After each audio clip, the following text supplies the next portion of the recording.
Bela jelen fo bi sɔgɔmada in na min ye Jani.ml FM ale sugandili la yaasa ka se ka aw ka kunnafoni olu sɔrɔ bi sɔgɔmada in na kuma la belebeleba o bɛna tali kɛ layako la ale ni seli labɛnko o kuma de cayalen don seliba tɔ tora tile 3 ye ntɛnɛn don anw fɛ yan wa an fana dafɛ jamana caman fana na ntɛnɛn de don n'a bɔra jamana kelen-kelenw na n'o tɛ jamana caman na ntɛnɛn o de bɛna kɛ laya seli ye saga k'a sɔngɔ yɛlɛlen don Sikasokaw olu fɛ yen o Sikaso kelen fana na fana ko sɔ tununnen don dɛ sɔ kɔni ko sɔ ka gɛlɛn bi maa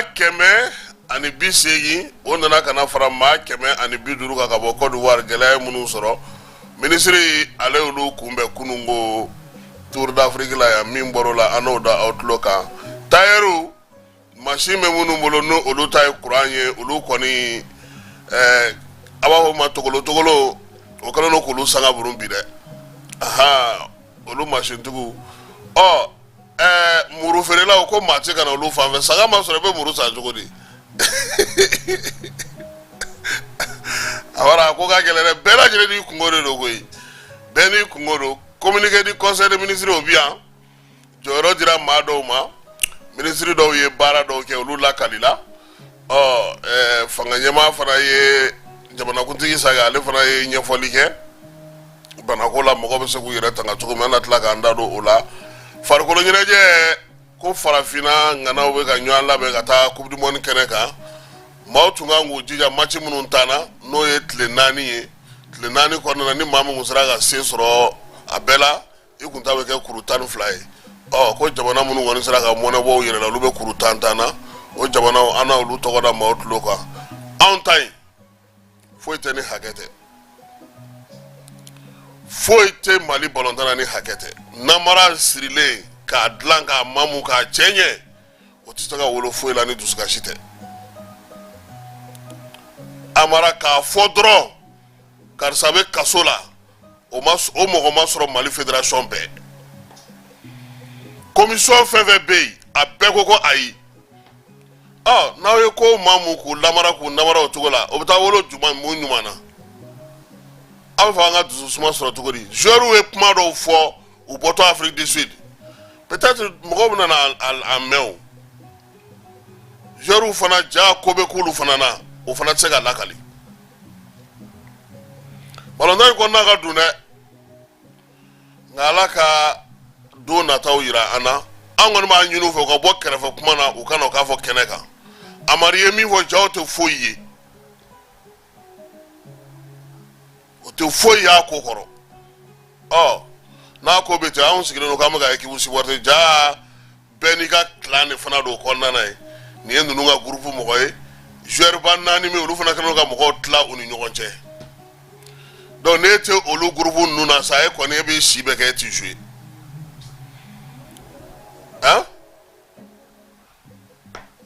yɔrɔ kɔni balontan a bɛ se ka kɛ entraîneur bɛ mɔgɔ dɔw lamɛn joueurs la n'o ye capitaine ye hakilina bɛ se ka falen o la olu bɛ faamu o bɛ kɛ diɲɛ fan bɛɛ fɛ mais mɔgɔw ka kulu sigi e ka tɔn kɔnɔ e yɛrɛ bɛ yen u t'e lamɛn ayiwa o y'an ka kuma la kumaba ye bi sɔgɔmada in na ala k'a ɲɛ k'a d'an ma.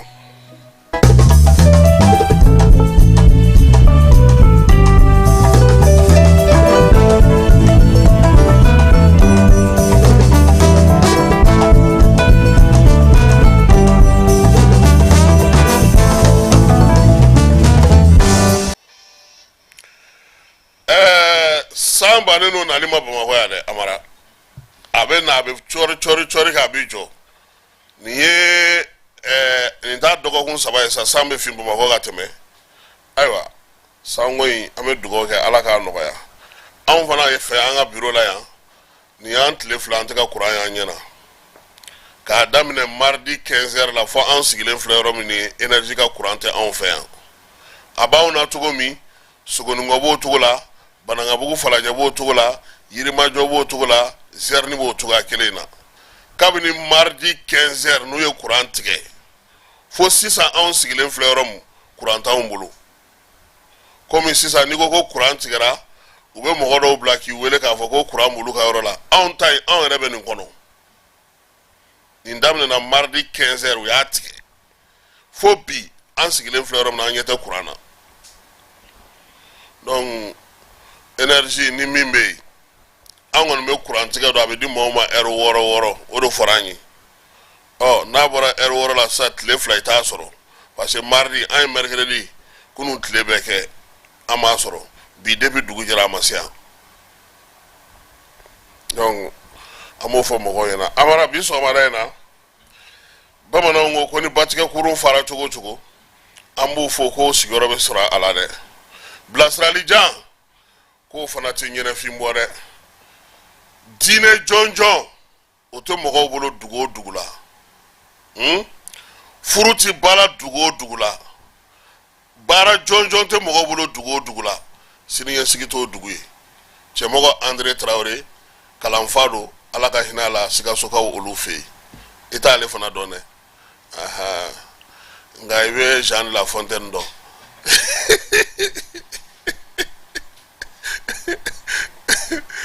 kuntigi kɔni Amara hakili ti da nka a bɛ kɔrɔsiyɛn Amara seli sera saliba de don kɔrɔlen na anw minnu kun tɛ Segu ye tuma bɛɛ Segu dugukɔnɔna ye tuma bɛɛ na anw kun ye marakala ye o kun ye anw ka pari ye Falu Wotoro tuma dɔw la a b'a fɔ min ma ko Duruni o kun bɛ maaw ta ka bɔ n'u ye anw ka burusi kɔnɔ dugu la ka na n'u ye marakala seli ma se a kun bɛ fɔ dugutigi ɲɛna a ka weleli kɛ ka sotarama mobilitigi ninnu wele a y'a jija cogo sugu bɛɛ la maaw bɛ ta mobili mun na a kana baganw fara u kan baganw bɛ ta mobili min na aw kana maaw don o kɔnɔ yaasa taa ni ka segin bɛ se ka nɔgɔya Amara nin kɛra 81 82 83 85 yɔrɔ tɛ waati jan ye dɛ nka a ka kɔrɔ ne ye si ye o waati la n'i tun bɛ bɔ Segu kɛrɛfɛ dugu la ka na faama minnu bɛ jɔ sira la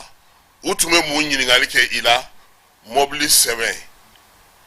mobili kɔnɔ mɔgɔ minnu b'a kɔnɔ u ye billet min ta o bɛ mini i b'o d'u ma u b'o sɛbɛn u b'i bila i ka taa dɔrɔmɛ kelen wo sɔgɔlen Segu ni Marakala cɛ Marakala ni Ɲɔnɔn cɛ Ɲɔnɔn ni Busɛn cɛ maa si tun tɛ dɔrɔmɛ sara anw bɛ se ka na seli la Segu ni seli banna an bɛ segin Amara bi diɲɛ ka bon seli selen filɛ nin ye an ka cɛkɔrɔba caman ti balo la bi n'o tɛ anw ka maakɔrɔw b'a fɔ ko Segu ni Bamakɔ kɛra nu ni da ye parce que o y'a sɔrɔ olu bɛ na mobili minnu na a tɛ vitesse ta u tɛ pressé dugutaga ye don kelen de y'u bolo n'u bɔra Segu sɔgɔma nɛgɛ kanɲɛ 9 n'u nana don Bamakɔ Lazara u ɲuman ka se o de tun ka gɛlɛn u ma u bɛ mɔgɔ ta mobili kɔnɔ o kelen don u b'u yɛrɛ ka personnel kɔnɔ yɛrɛ ka jugu n'a tɔ bɛɛ lajɛlen bi selen filɛ nin ye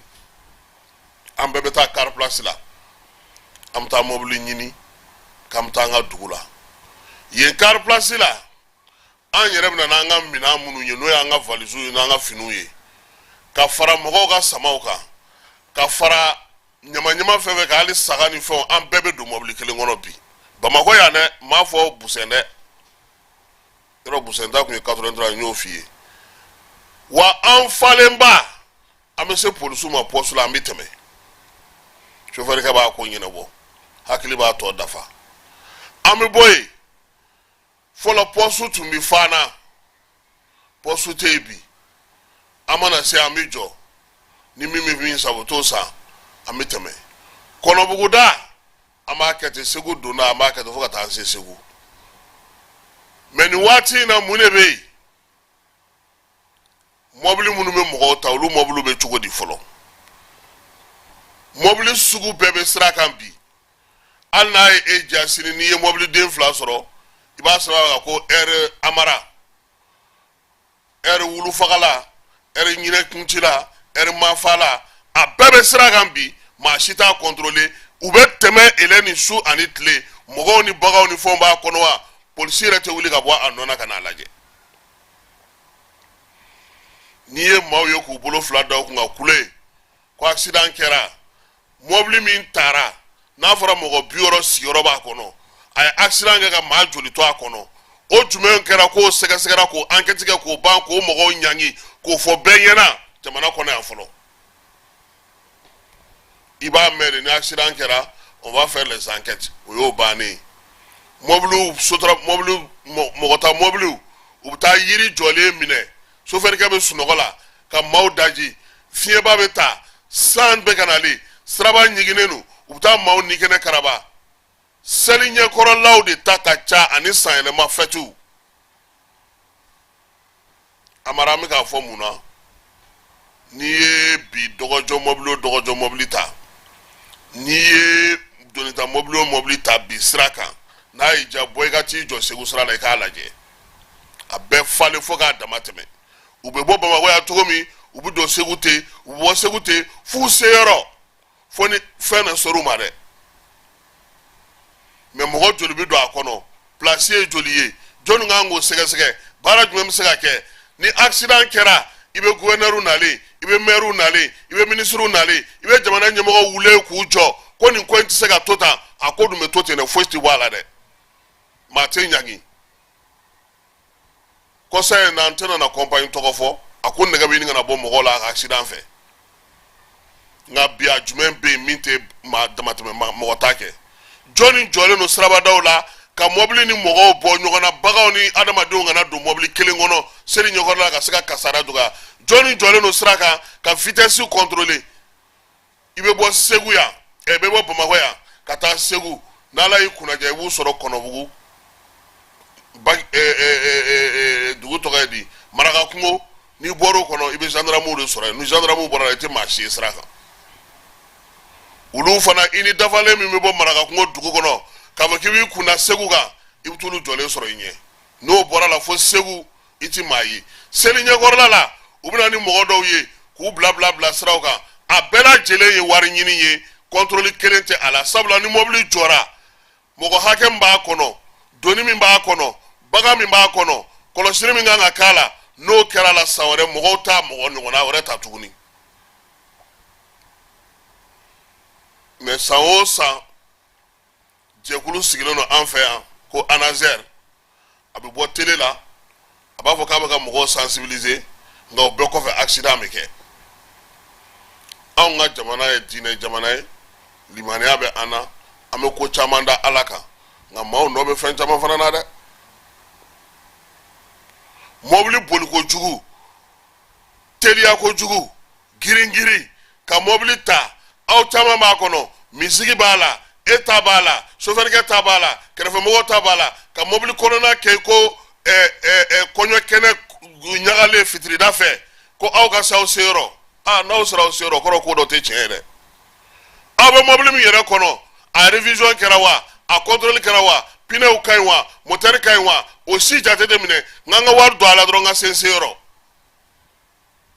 maaw bɛ daji san o san tan de n'i taara o billet ta yɔrɔ fana na o coxeur denmisɛnninw fana mana wuli o fana y'a damana sugu ye mɔgɔw kan nin waati in na maaw bɛ maaw ka wari minɛ gare kɔnɔna na mobili t'u bolo foyi t'u bolo ka tunu u t'i ye u bɛ tile ka anw ka tilemakalaw ɲɛ ko bɛɛ bɛ kɛ Sogonikɔ gare in na yan ani gare tɔw la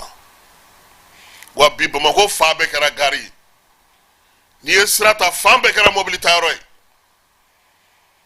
n'i bɔra Tour d'Afrique la ka se Segu sira la i bɛ mɔgɔ bɛ mɔgɔ ta fan bɛɛ ka taa Sikaso sira o y'a kelen ye yɔrɔ bɛɛ kɛlen don mɔgɔ mobili ta yɔrɔ i b'a fɔ ko tigi tɛ dugu la aw ko a ka kɛ ka ɲɛ aw ko mɔgɔ bilalen don jamana bɛ nafolo di mɔgɔ minnu ma k'olu ka o baara kɛ olu bɛ ka mun kɛ n'o baara ye Amara ne taara denmisɛnnin dɔw bila kunu n tɛna n'a don ta mobili tɔgɔ fɔ cɛ ko mɔgɔ 55 de bɛ don ale ka mobili kɔnɔ mobili in ka ɲi mɔgɔ 55 in a ko a tɛ tɛmɛ o kan u ye mobili wuli mɔgɔ 55 sigiyɔrɔ de b'a kɔnɔ o mɔgɔ 55 donna u ma se Tour d'Afrique yɛrɛ la koyi y'an kɔrɔ yan an ka kunni in na yan bange kuntilenna in na yan u y'u jɔ ka mɔgɔ 10 fara a kan chauffeur kɛ mobilitigi k'i ma n ta ye mɔgɔ 55 ye n y'a calculer o bɛ n bɔ yan a ye mɔgɔ 10 ta nka ale ɲinɛna min kɔ cɛ de t'a ka mobili ye cɛ ye ne wele a ko Tarawele n ye mun f'i ye a y'a ka GPS yira ne la a n'a ka caméra ko m'a ye ko ni mun ye ne yira a la k'a tun t'a kɛ ko bon ko hali u ma se Tour d'Afrique la fɔlɔ k'a filɛ nin chauffeur kɛ wele i b'a dɔn a min fɔ a k'ale filɛ fana nin a bɛ yan kɔrɔ a t'a dɔn ko caméra b'a kun quoi bon nin bɛ taa mɔgɔw daji cɛ ka départ la a ka cahier kan 55 a ko a kana mɔgɔ wɛrɛ fara a kan a ye taa n'a ye a bɛɛ ye Segu ye e wulila e ye tali kɛ sira la ka taa accident taara kɛ cɛ ka cahier min b'o kɔnɔ o t'e bolo jɔn de ye tiɲɛni kɛ chauffeur bɛ bidon ni mɔgɔ ma k'o sigi camancɛ la dɔw yɛrɛ fana bɛ yen olu yɛrɛ tɛ dɔwɛrɛ yɛrɛ fɛ ni c'est à dire n'i ko k'a falen o yɛrɛ man d'olu ye f'olu ka don de an k'a lajɛ jamana fana ka transport kɛcogo falen jamanaw baw bɛ baara minnu kɛ siniɲɛsigi baara ninnu carré i bɛna région ta bi i bɛ se ka transport développer a bɛɛ lajɛlen kɔnɔna na o de la ne bɛ to ka ɲininkali kɛ Amara n ko an ka maire ninnu u b'a fɔ k'u bɛ taa jumelage la o u bɛ taa yaala de la wa ou bien u bɛ t'u yɛrɛ de ka sanni na wa ou bien u bɛ taa jumelage de la parce que a bɛ taa duguba minnu na an ni nansara dugu minnu bolo bɛ ɲɔgɔn bolo olu ka transport organisé n'o cogo a bɛ se k'o lajɛ u ka sɔrɔko bɛ cogo a bɛ se k'o lajɛ u ka courant ko bɛ cogo a bɛ se k'o lajɛ nka aw bɛ taa ten dɔrɔn ka na ten dɔrɔn ka taa fini ni fɛnw san ka na dɔrɔn aw somɔgɔw n'aw fɛ a banna kɔmasegin tɛ k'a la foyi mairie tɛ foyi profiter mɔgɔ tɛ foyi sɔrɔ a la o jumelage kɛ kun ye mun ye ko nin bɛ nin fɛ yen a sera k'a kɛ cogo di ne yɛrɛ k'a ɲɔgɔnna ladege n fɛ yen nka anw ta ye nafa foyi t'a la an sirannen don parce que ɲina mɔbiliw yɛrɛ fana u caman bɛ yen ni compagnie 5 ɲɔgɔnna bɔra a la mɔbili ɲuman t'a tɔ si bolo tɔ minnu fana bɛ mɔgɔw ta sira la contrôle fana tɛ sira fan si i ka mɔbili ka ɲi o a tɛ contrôler a man ɲi o a tɛ contrôler n'i sera kɔni a bɛ jigin ni cahier ka don o kɔnɔ a bɛ bɔ a bɛ tɛmɛ a bɛ taa mɔgɔ si tɛna n'a lajɛ mɔgɔ hakɛ min b'a kɔnɔ o bɛ fɛn bɛ cogo min baara in ka gɛlɛn dɛ baara in ka gɛlɛn a degun bɛ yɔrɔ caman de la anw fana n'a fɔra ko mɔbili fara o man d'anw ye n bɛ se k'an sigi camancɛ la an caman b'o fɔ n'a dun taara kɛ ko ye accident tɛ camancɛ ni maa sigilen ɲuman dɔn salon an ka journaliste muso ye Ayisa Jara a bɔtɔ Segu ka na n'ale olu fatura ten de o nana fɛn de ta o y'a sɔrɔ mɔbili falen don a ni kɛnɛ karabara kɛra an ka compagnie ba dɔ de fɛ parce que bɛɛ tun bɛ fɛ ka segin ka na joona Bamako seli tɛmɛnen donc an b'a fɔ ɲɛmɔgɔw ye u ye kalifaw kɛ maa minnu na u fana ka to k'u sɛgɛsɛgɛ jamanadenw u ni lafiya dɔw ka kan olu ka se ka kɛ u ye non tɛ nin waati in na a ko gɛlɛyalen don dɛ gɛlɛyalen ba yɛrɛ de don wallahi mobili dɔ bɛ hali ni y'a jɔlen i tɛ sɔn ka don a kɔnɔ mais sisan u bɛ saga camion ba ninnu u bɛ saga misi kɛ duguma ka saga kɛ sanfɛ ka mɔgɔw bila olu sanfɛ wa a camion falen na a mobile falen ba bɛ na u bɛ tɛmɛ poste la fana yɛrɛ i b'u ye Bamakɔ i b'u ye ɲininkali kɛ nin sera ka tɛmɛ poste la cogo di ça veut dire que contrôle tɛ yen an bɛ se k'a faamuya camion ba falen saga ni misiw la ka na mɔgɔw b'o faamu mais mɔgɔ minnu b'a sanfɛ dun ala k'an kisi sisan zɛrɛta mobili o donuta mobili o a bɛɛ bɛ mɔgɔ ta i b'a sɔrɔ mɔgɔw b'a bɛɛ kan bon o tɛ ka se ka ban seliɲɔgɔnna na bɛɛ perese don ka taa an ka dugu la n ka taa an ka dugu an mara an bɛ segin ka na kunnafoni na an b'an ka kunnafoni daminɛ ni Sikaso ye Sikaso ko saga a sɔngɔ b'a daminɛ 50,000 na ka taa se 40,000 ma n'o ye 200,000 francs ye ko nka ko sɔngɔ gɛlɛya min nana n'a ye Sikasokaw fɛ yen ko bagan dumuni o de gɛlɛyara kosɛbɛ o sɔngɔ bɔra 1,800 na ka taa yɛrɛ sɔrɔ 2,400 na 800 na ko de y'a to ko a gɛlɛyara kosɛbɛ Sikasokaw fɛ yen ɲina ko n'i kɔni b'a fɛ ka saga ɲuman sɔrɔ n'i ma se 40,000 ma i tɛ se ka saga sɔrɔ saga feerela dɔw fana bɛ Lununi ni fanfɛlaw la ale ni Kajolo k'olu ka baganw bɛ lamɔrɔ so olu fana baganw k'olu fana sɔngɔ ka gɛlɛn ni Sikaso dugu kɔnɔna yɛrɛ ta ye nka u y'a jira k'a fɔ fana ko min ye bagan ninnu ye gouvernement kɛlen ka fɛɛrɛ min sigi ka bagan feere yɔrɔ min fana sigi sen ka jamana kɔnɔna na k'olu baganw kɔni tilancɛ bɛ sanna ka ban kuma tɛ minnu bɛ daminɛ 15,000 la ko mɔgɔw feerela olu ka k'olu caman san bagan ko in a ka gɛlɛn parce que n'i y'a jateminɛ nin waati in na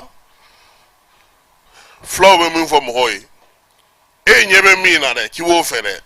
o de wari t'i bolo bon min wari b'e bolo e ko k'e t'o fɛ c'est pour que fulaw b'a fɔ i b'a n'i y'u ye télé la u b'a fɔ ko non ko bagan bɛ yen ko bɛɛ bɛ se k'i jigɔnata sɔrɔ mais olu bɛ ɲinɛ min kɔ mɔgɔw bɛ belebele de nɔfɛ e taara ni 50,000 e ko fo cɛ ka 40,000 saga ka d'e ma aw bɛn man di dɛ donc ko degun fana b'a a la ani ɲinan fana baganw bɛ ka na cogo min na a caman bɛ ka na ko a tun bɛ mɔgɔw ɲɛna ko an ye bagan feereli min kɛ Senegal ma ko a kɛra komi n'a sɔrɔ i taara i dafa ba la de o ma foyi bɔ Mali bagan na mais tiɲɛ yɛrɛ la ko min ye degun ye bi wari yɛrɛ de tɛ mɔgɔw bolo n'an bɔra bagan feerelaw la murutigiw fana b'a la k'olu ɲɛ tɛ mɔgɔ la ko salon y'a sɔrɔ Bakari Ture ale bɛ Bagadaji misiriba kɛrɛfɛ ale ni Buwatun Kulubali olu ko k'olu ka muru kɔni ko salon y'a sɔrɔ olu ka carton tilancɛ bɛ banna ko ɲinan k'ale carton na ko den kelen ma san saga ma san i bɛ muru san cogo di bɔ olu fana bɛ kule la k'olu ɲɛ tɛ maa la kuma tɛ k'a fɔ ko u bɛna na sanni kɛ u fɛ ko nka k'u b'a dɔn ko a kɛra cogo o cogo layatigiw olu bɛna muru san wa ko besew fana b'u bolo ani fɛnw sisan ko gouvernement ko fana k'u kana yaala n'u ye carré kɔnɔ sabula caman bɛ yen olu b'a cɛ ka k'u kun ka yaala vagabond ni bandiw mana n'a sɔrɔ o fana bɛna kɛ ni gɛlɛya ye donc u yɔrɔ kɛlen don ka sigiyɔrɔ ɲini u ye sa yaasa u bɛ se ka ye cogo min na nin ko in na kurantigɛ ko kɛlen don ka kalalikɛlabaw olu kɔni dɛrɛ kosɛbɛ nka minnu bɛ yen n'olu bolo b'u kɔ sɔrɔ olu caman ye groupe électrogène san dɔw ye panneau san fitinin minnu b'an ka kin kɔnɔnaw la n'olu ka machine ye borodelikɛ machine ye n'olu bɛ don kuran na k'olu kɔni degun bɛ olu kan bi a mara ko o la a b'a fɔ minnu ma ko togolo minnu bɛ yaala kala ka dulon ni fɛnw kɛ n'u bɛ bɔrɔtɔ kala kɛ k'olu bɛɛ kɛra tayɛriba ye bi Bamakɔ k'i t'olu ye koyi ko n'u sigilen yɔrɔ min bɔrɔtɔ kala tɛ dɛ u bɛ ka fini yɛrɛ de kala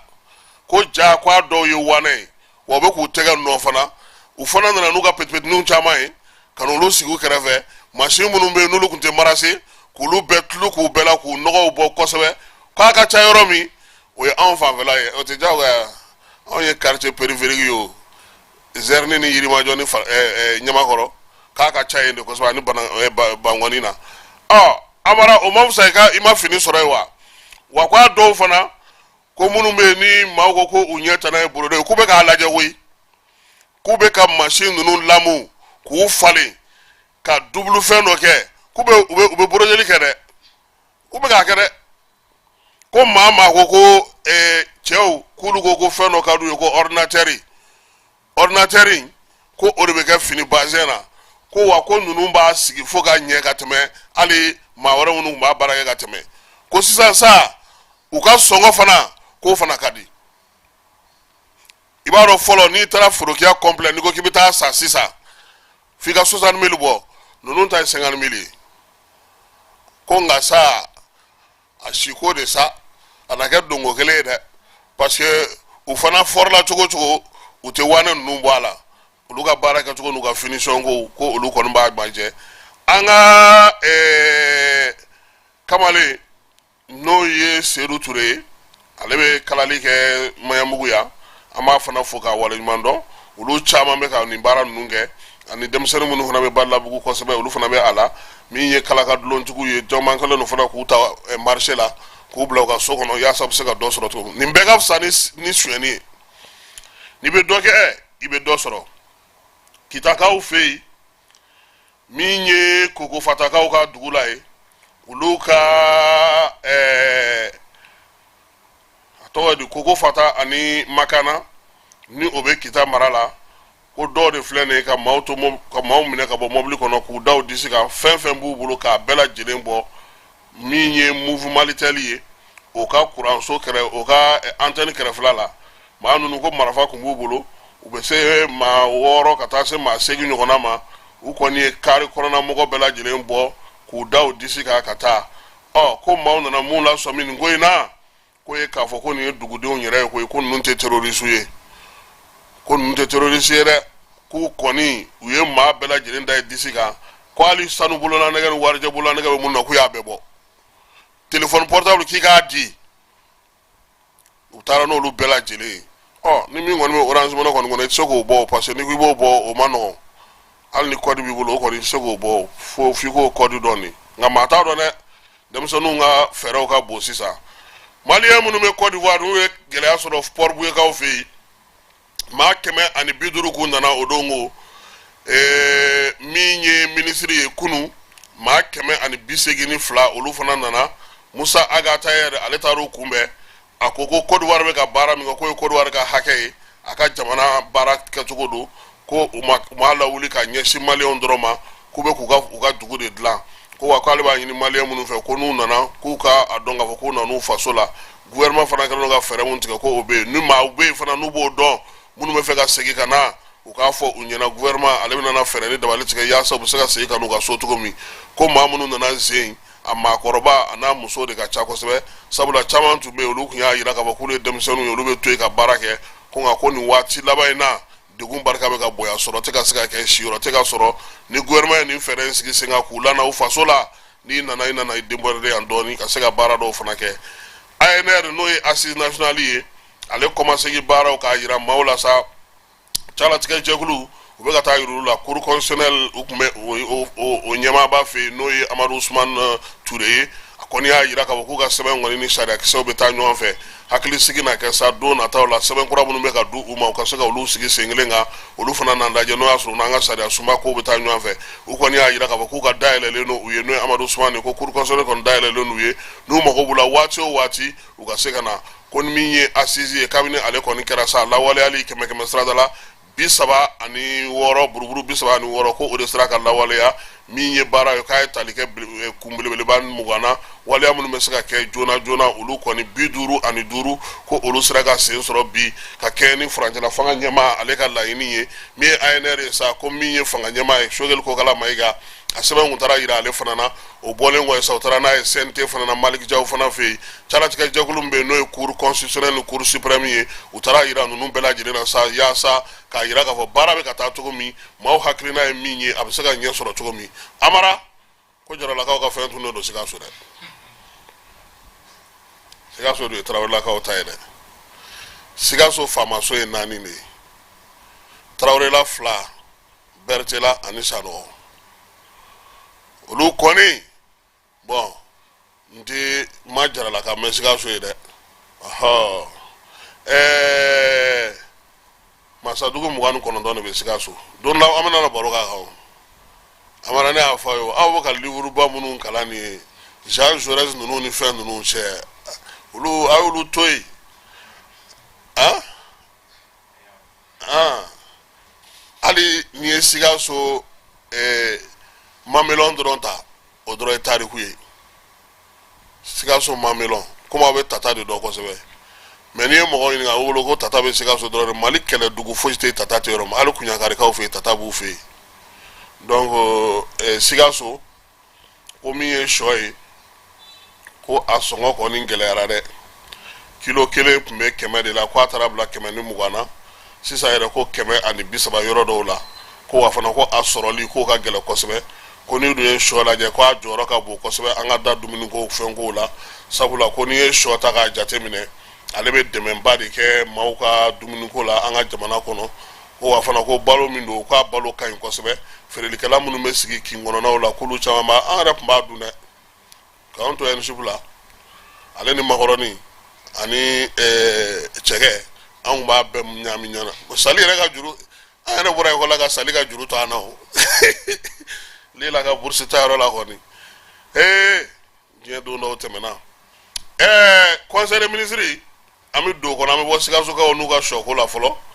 an bɛ na conseil des ministres la conseil des ministres y'a ka lasigi kɛ kununko Kuluba faama sigiyɔrɔ la nin kalo ye tile 12 san 2024 ko ɲɛmaaya tun bɛ maa min bolo sa o ye colonel Asimi Goyita ye n'ale ye furancɛla fanga o ɲɛmaa ye sɛbɛn minnu dira olu jateminɛlen kɔfɛ sa ni maa dɔw lamɛnnen u ye a yira k'a fɔ ko maaw ko jɔyɔrɔ dira dɔw ma min ye ministre minnu ye baara minnu kɛ ani baara minnu bɛna senna u bolo u y'olu bɛɛ lajɛlen dantigɛ min ye jɔyɔrɔ ko ta fanfɛla ye sa ministre so min sigilen don Mali kiiriko kunna directeur général de l'école nationale de l'administration pénitentiaire u ye maa sugandi ka kɛ ko o ye Mari Kɔkɛ Jara ye ale inspecteur ye min bɛ kasobonkow kunna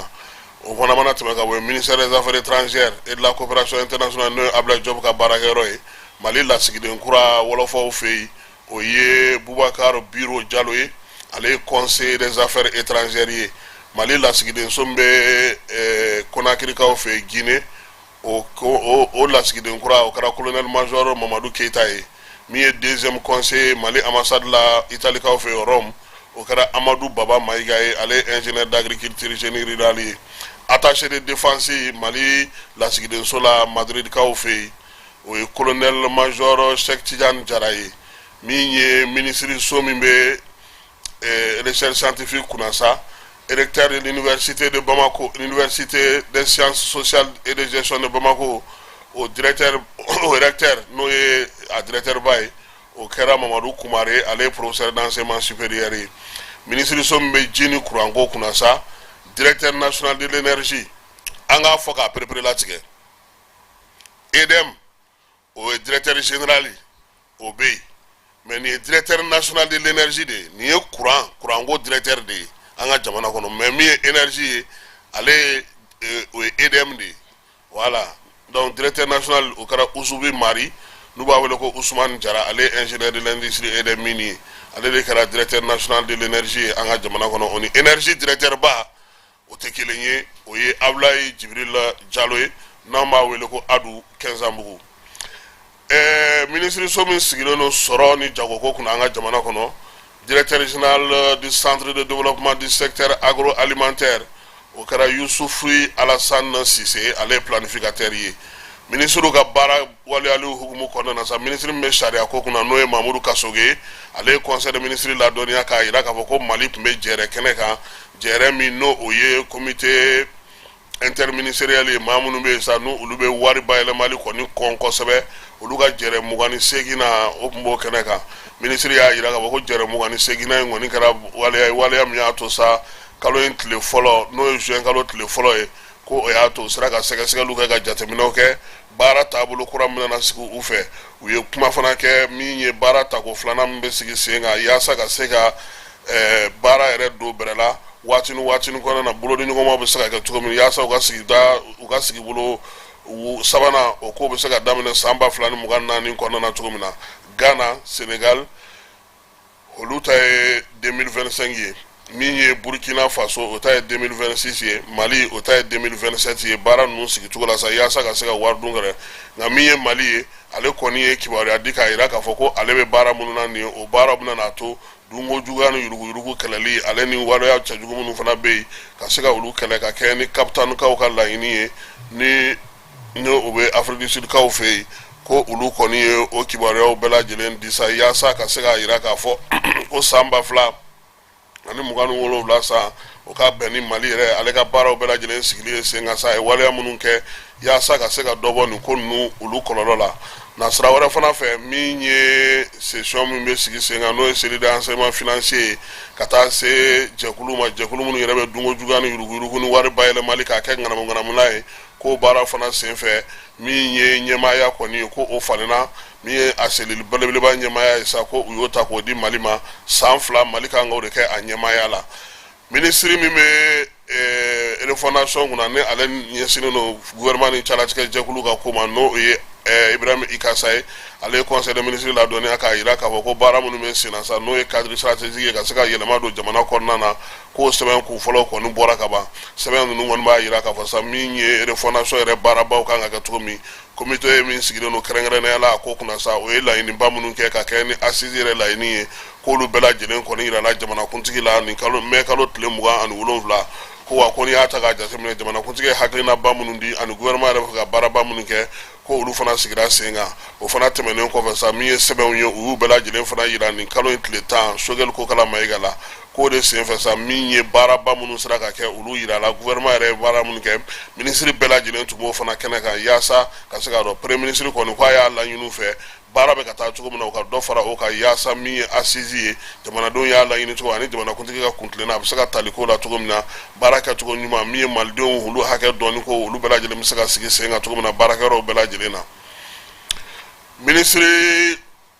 ye a yira fana k'a fɔ ko ni Ala sɔnna a ma ko min ye baara belebeleba 2 o kan ka sigi sen kan ka kɛ ni dungo juguya ni yuruguyurugu kɛlɛli ye an ka jamana kɔnɔ dungo juguya ni yuruguyurugu kɛlɛli sa ko o baaraba in sa o kan ka kɛ san 2023 ka taa se san 2027 ma ko baara min filɛ nin ye ko o kan ka kurumo kari an ka jamana kɔnɔ yan jamana yɛrɛ ye fɛɛrɛ mun sigi sen kan yaasa ka se ka nin waleya in kɛlɛ min ye décembre kalo tile 14 san 2027 ko waleya in kɔni kɛra premier ministre n'o o ye fanga ɲɛmaa ye a tun b'ale ka yamaruya kɔnɔna na dungo juguya ni yuruguyurugu kɛlɛli baara minnu kɛra a kɔnɔ ministériw kɔnɔna na jamana yɛrɛ ka calatigɛ jɛkulu minnu bɛ yen n'olu bɛ baara ninnu kɛ olu kɛlen k'u bolo di ɲɔgɔn ma ka fara ɲɔgɔn kan yaasa ka se ka ko sigi sen kan min ye comité dɔ sigira sen kan sa secrétaire permanent fana sigira o kɛrɛfɛ yaasa u bɛ se k'olu baaraw ɲɛnabɔ cogo min ko hukumu kɔnɔna na sa u kɔni y'a ye k'a fɔ yɛlɛmaba minnu bɛ yen n'olu laɲininen don nin waati in na yaasa ka se ka sɛbɛn in kɔnɔ fɛnw da maaw tulo kan ko o bɛna n'a to u ka jɛrɛ kɛ ko fɔlɔ tɛmɛnen kɔfɛ décembre kalo la san 2023 ko u bɛna jɛrɛ kurakura sigi sen kan jɛrɛ kurakura min bɛna to maliyɛnw bɛna se k'a dɔn baaraba minnu kɛra dungo juguya ni yuruguyurugu kɛlɛli la an ka samana kɔnɔna na session 2nan in ko ni Ala sɔnna a ma ko ale kɔni bɛ daminɛ juin kalo tile 20 a n'a tile 21 min ye 2nan ye sa o bɛ kɛ juin kalo tile 24 a n'a tile 25 ko kɔni bɛ kɛ jɛkulu tɔgɔ la ale ni fasodenw ka tɔn jɛkulu tɔgɔ la ka taa fara kalanyɔrɔsobaw kan sa diinɛtigiw ale ni maa mafalen minnu b'an ka jamana kɔnɔ ko baara kɔni kurumo karili ko o bɛ kɛ juin kalo tile 20 ko a ɲɛmaaya o na kɛ premier ministre ale ka yamaruya kɔnɔna na minisiri min bɛ kalanko kunna ale ye conseil des ministres ladɔnniya k'a jira k'a fɔ ko min ye baki ye ko o labɛnw bɛ sen na ɲinan ta ko baki ko ale kɔni de bɛ san kuncɛ sa san baaraw bɛɛ lajɛlen kuncɛ baki kɛrɛfɛ fana min ye IFM ye n'o ye école karamɔgɔw ka kalanyɔrɔw ye ko olu fana ka ɲɔgɔndanw kan ka kɛ ko n'Ala sɔnna a ma baki kɔni ɲɔgɔndan sɛbɛnninw n'o o ye ka taa sigi kilasi kɔnɔ k'a sɛbɛn ko bilara juin kalo tile 24 na k'a bɛ taa kuncɛ juin kalo tile 27 jamana fantan 4 bɛɛ lajɛlen fɛ minisiri y'a jira k'a fɔ ko min ye cɛbɔ minnu kan ka y'a kɛnɛ kan sa n'o ye baki général ye o ye maa 2,300 maa 2,230 999 ye min ye baki technique ye sa o ye maa 3,258 ye min ye baki professionnel ye o ye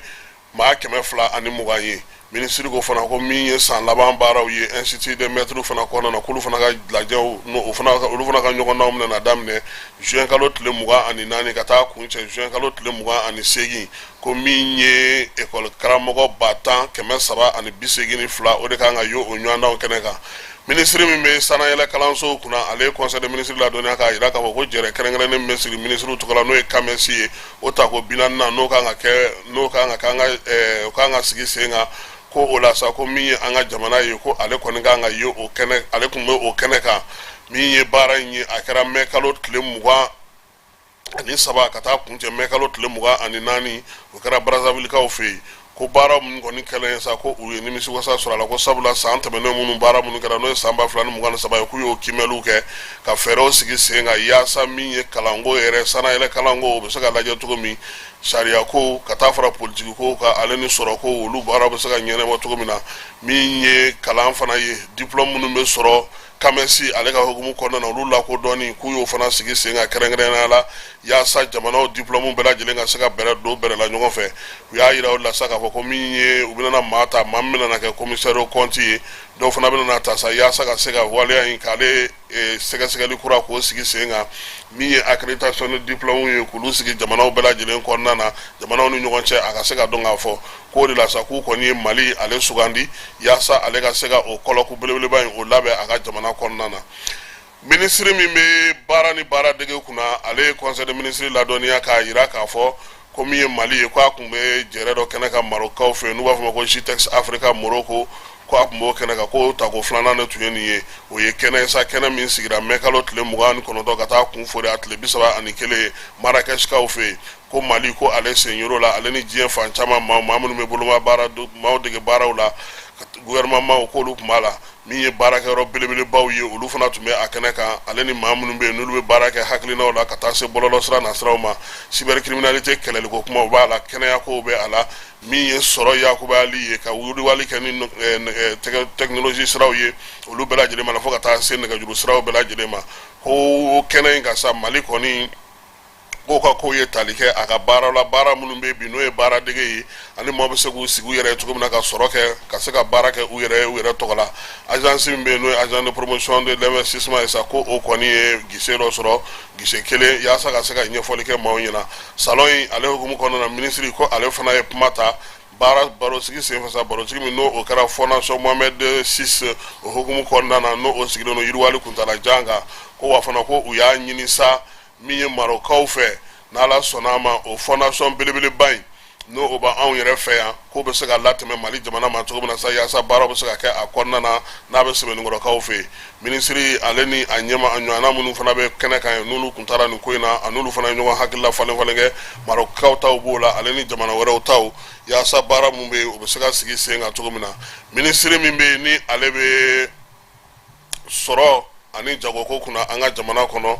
n'o ye Musa Alasani ye ale kɔni ye ɲɛfɔli kɛ conseil de ministre ye baaraba minnu bɛ senna u bolo ka ɲɛsin sɔrɔ komi an ka jamana kɔnɔ a y'a yira k'a fɔ fana ko min ye jagoko ta nasira la sa o kɔni b'a fɛ ka fɛɛrɛ sigi sen kan fɛɛrɛ min bɛna to jago yɛrɛ bɛ se ka yiriwa an yɛrɛ fɛ yan cogo min ye an yɛrɛ ka baarabaw ye ka kɛ ni jamanakuntigi ka laɲini 3 ye jaro ale ka fɛɛrɛ bɛn ni o ye min ye an ka yɛrɛma hɔrɔnya ye an ka hakilinaw an yɛrɛ taw an ka miirinaw ye mun ye a n'an ni maa minnu bɛ jɛ ka baara kɛ ko ka baara kɛ ni o kuntilenna ye ko min ye o cadre ye sa n'u bɛna o sigi sen kan a kɔni bɛna to sɔrɔ min ye dugumadaw ye ka taa se sanfɛdaw ni belebelebaw ma o bɛɛ lajɛlen ka ta bɛrɛ la ka bɛn ni jamanakuntigi ka hakilina ye min ye sɔrɔ fana ye ale n'a tɔnɔ sɔrɔ cogo ka taa se jagokɛlaw bɛɛ lajɛlen ma ani sɔngɔkow bɛɛ lajɛlen k'olu bɛɛ lajɛlen na don bɛrɛ la nin sɛbɛn in kɔnɔna na sɛbɛn min bi n'u bɛna ale dilan ni baaraw kɛ ka ban an ka jamana kɔnɔna na ministre min bɛ bagan mara ni jɛgɛmɔ kunna n'o ye Yubaba ye ale ye conseil de ministre ladɔnniya k'a yira k'a fɔ ko min ye sagafeere kɛrɛnkɛrɛnnen bɛ sigi sen kan seliba o seliba ko tako 16nan baaraw ko olu daminɛna n'a bɛ fɔ ma ko opération tabaski sa ko o kɔni bɛ daminɛ nin kalo in tile 13 o tɛ bi ye sa wa ka taa Sikasokaw dun ko k'olu taw banna ka ban nin kalo in tile 13 ka taa se tile 17 ma ko o bɛna sigi sen kan yɔrɔ minnu na sa o ye Kayi ye Sikaso Segu Mopti ani Bamakɔ district ale kɔnɔna na bagan minnu kɔni bɛna feere sa ko o baganw sɔngɔw ko olu kɔni bɛna bɛn min ma ko min ye galew ye o b'a daminɛ 20,000 na ka taa se 28,000 ma min ye filanan ye sa o ye 15,000 ka taa se 20,000 ma min ye sabanan ye sa o ye 12,000 ka taa se 15,000 ma o dun na kɛ sagadenninw ye sa dɛ ko nin kɔni sɔngɔ ninnu de bɛ yen k'u bɛ sugu la ko mɔgɔ bɛ se ka a taa yen fana ka t'o san a feere yɔrɔw la Bamakɔ fantan ani naani bɛɛ lajɛlen na ani Mali dugu minnu kofɔra n'o ye Segu Sikaso olu kɔnɔna ye ministre min bɛ kɛnɛya ko kunna n'o ye colonel Asaba Jalo ye ale conseil de ministre ladɔnniya k'a jira k'a fɔ ko bana minnu bɛ an fɛ yan sa n'o ye banaba fila in ye dengue ale ni covid k'olu kɔni nɔgɔyara kosɛbɛ ko nka ko min ye dengue ye ko ale kɔni kelen-kelenninw bɛ ka ye k'o la sa ko semaine kɔni dɔgɔkun tɛmɛnen ta kɔni k'a jiginna ka tɛmɛ o kan kosɛbɛ jamanakuntigi ale y'a ɲini bɛɛ lajɛlen fɛ sa maaw ka u hakili to nin ko in na u bɛ se cogo min na ka u yɛrɛ tanga baaraw k'o matarafa ka tɛmɛ min ye k'a fɔ bana kunbɛn o ka fisa ni bana furakɛ ye jamanakuntigi ko maaw ko k'u taalan ye yaasa bana ninnu maaw bɛ se ka kisi u ma cogo min na conseil des ministres ale sɛbɛn fa sirila maa min fɛ sa o ye secrétaire général du gouvernement ye n'o ye Burama Kulubali ye Motikaw olu fɛ yen olu ka dɔgɔkun min bɛ sigi san o san n'a bɛ fɔ o ma ko semaine culturelle artistique o tako filanan baaraw labɛnw bɛ sen na u y'a jira k'a fɔ ko ɲinan ta in bɛna kɛ juin kalo tile 19 ka taa kun fori a tile 23 min ye Moptikaw fɛ yen sa u y'a jira k'a fɔ ko baara in kɔni bɛɛ lajɛlen bɛna kɛ Mopti yɛrɛ dugu yɛrɛ de kɔnɔna na Mopti yɛrɛmarakafo n'o y'a commune urbaine ye olu sen bɛ nin ko in na dugutigiw sen bɛ a la denmisɛnninw sen bɛ a la seko ni dɔnko tigilamaw Batara Ture ale kɛlen don ka kɛnɛ in sigi ani Mopti mairelakaw bɛ nin baara ninnu kɛ ɲɔgɔn fɛ san o san Amara Coupe du Monde o farafinna tile 4 tɛmɛnen kɔfɛ ko n'i y'a jateminɛ sa ko jamana 57 olu de bɛ ka Coupe du Monde éliminatoire ta farafinna kɔnɔna na jɔyɔrɔ 9 k'u bɛ ka o de ɲini ko n'i ye tile 4 tɛmɛnen jateminɛ sa ko bɛɛ lajɛlen kun kan k'i jija ka kuru 12 de sɔrɔ kuru 3 ko o ɲɔgɔnna 4 ko jamana minnu kɔni sera ka wuli ka jɔ n'a ko ye n'olu ye dɔɔnin sɔrɔ 12 la minnu ye 10 sɔrɔ o ye Egypte Côte d'Ivoire Soudan ani Tunisie k'olu kɔni b'u ka groupe ta in na bi ko n tɛ ko tɔ minnu bɛ ko dɔw ka ɲɛmaa ye 9 ye dɔw ta ye 8 ye ko wa fana ko dɔw yɛrɛ bɛ yen fana ko olu kɔni ma jɔyɔrɔ foyi sɔrɔ olu ma se foyi sɔrɔ nin ko in na ko nka ko min ye jamana caman ye ko olu minnu filɛ nin ye tiɲɛ ka nin ye ko ninnu delilen don nin ko in na ko n'Ala ma farati ni Sudan yɛrɛ tɛ ko sinon ko nin tɔ bɛɛ lajɛlen delila ka taa Coupe du Monde kɛnɛ kan ka ban Sudan de ye maakuraya ko la sa kɛ ko nka ko ma ban dɛ k'a tɔba de bɛ kɔfɛ ka na hali bi kuma tɛ ko falenfalenw bɛ se ka kɛ a ko la kuma tɛ joueur ka ko la Clé Ferme Chan ko a ka carte d'identité a ka carte biométrique n'a bolola fɛn wɛrɛw ko olu tununa ATT-Bugu la Ɲamana k'a b'a ɲini maaw fɛ sa ni maa min y'a ye Chan Sangare ale ka papier bɛɛ lajɛlen de tununa n'o o ye a ka carte biométrique na ka taa a ka sɛbɛn tɔw bɛɛ lajɛlen ATT-Bugu Ɲamana ko a bɔtɔ ye ko carte ninnu tununa a bolo ni maa min sera k'a ye sa ko a kɔni b'a ɲini o fɛ sa u bɛ se k'a dɛmɛ cogo min na ka se ka ɲɛ sɔrɔ ko in na an bɛ taa Magankaw fɛ yen Magan Malimatu olu bilalen don kɛnɛ kan sa k'olu ka ɲɛfɔli kɛ maaw ye min ye hiji ko la muso minnu bɛ kɛnɛ kan ye ja je le répète bɛ hiji la je le répète a bɛ hiji la ye maa caman bɛ yen dɛ n terikɛ Ala k'a bɛɛ minɛ sisan an bɛ Ibrahim Jawara sɔrɔ Malimatu délégué min bɛ jama la yan nɔ Makan n'an ko ma k'a fɔ ko alimushidat n'olu ye wajulikɛlaw ye Malimatu don fana b'an ka jama na alihamudulilahi commission religieuse o membre don an balima silamɛw Makan yan nɔ mardi 11 juin 2024 Lazara selilen an ka hôtel Misiri la u ye conférence ba labɛn ka ɲɛsin an balakaw ma an balima silamɛw nin conférence in bonya a bɛ maa min ka yamaruya kɔnɔ sa o ye madame Sise Zeynɛbu Keita an balima silamɛw ka bonya bɛɛ ta ka di commission religieuse ɲɛmɔgɔba ma Dr Al-Imam Usman Solu Traoré an balima silamɛw nin conférence ba in bolila fɛn min kan o de ye an balakaw hijidenw ka kuma fɛ an bɛna wuli sɔni sɔni ka taa minasigi kɛ minasigi Arafa sigi Musdalifa sitanɛbon o kow bɛna boli cogoya min na ka muso la sensibiliser muso kan ka mun ta u bolo ka t'o kɛnɛ kan conférence ba in a bolil'o kan cogoya min na minasigi a ka se ka nɔgɔya ka da kan mina yɔrɔ min hiji kɔnɔ a ma nɔgɔn dɔɔni o tuma nin conférence ba in u y'a animé alhamdulilahi rabbil alamin an ka Malimatu Saminɛ Koyita an ka jɛ k'a lamɛn o la an bɛ taa sɔrɔ nin dayɔrɔ min ninnu bɛ yen o dayɔrɔ ninnu y'an ta ye a ka hakɛ to yɛrɛ de an bɛɛ lajɛlen ka dan matilan kelen kelen kan o la ni mɔgɔ i b'a ye mɔgɔ tɔ bɛ to anw nɔfɛ no mo ka mi to na se mo ma ta ma da raso dile an ma da raso che kuna msukula amilo tanta ko amina fo yal ma matla be jon tere fo kanya ma ala kama ka dama abal ma do jole no ma da raso iba to be akan mo ko tu o singa fo da raso ne tere fe abaka mina che ba we ami doda sala ta te mo men jira do se mo bi duruma anya ne fo le me ke matla mi bora tanta kala wa se bisra ni duruma anya mo la da wani na fina o kele ami fena gele auna jedo alhamdulillah mo so bi an dew de biya ya sula an balma so de biya an tantu de biya minun wara bi an jamana wala kana sin saudi arabia so nina me an na hina kama an manga so fio ka hejide ro ka dawa ta dana o ye jimenye na domra ya sigi bagai atara mi jira ni ko o sene mi gara ta ni ro la ta tangoro no ye ni ro la ta tangoro ni jangere ra ni nana o yo placide abe jatele do au jate haga ni do matla haga de ambulele no o no ye placide do boma yel ma hejide do nana wa matoni evita so hejide chama be de kerefe tanton kerefe da du maula o ba so o placide tale do dobule ka di aka mo do ma mi silelo saudi ala da ya de ngala hejila o ye femi chemai nansira mina domi o do ambo tleke o la nansira ambi tleke na klenai ni sukora tumu ame klara nyowan ta bisi la tumu katara dwe arafa e huji kero ire di nansira arafa munde be awma ka munyo nyowan ko ka sabali nyowan ko ka arafa do be dowi ni arafa do jabi bami be ibita ala jondo soro o yorala olu be tunu na sekenela ne ba ne sare ne gango ne sanna koita ne be sungaso ne nana ko ala ko ka fo nyenga ke yi yani manne samine ne kaga ko lela jilenke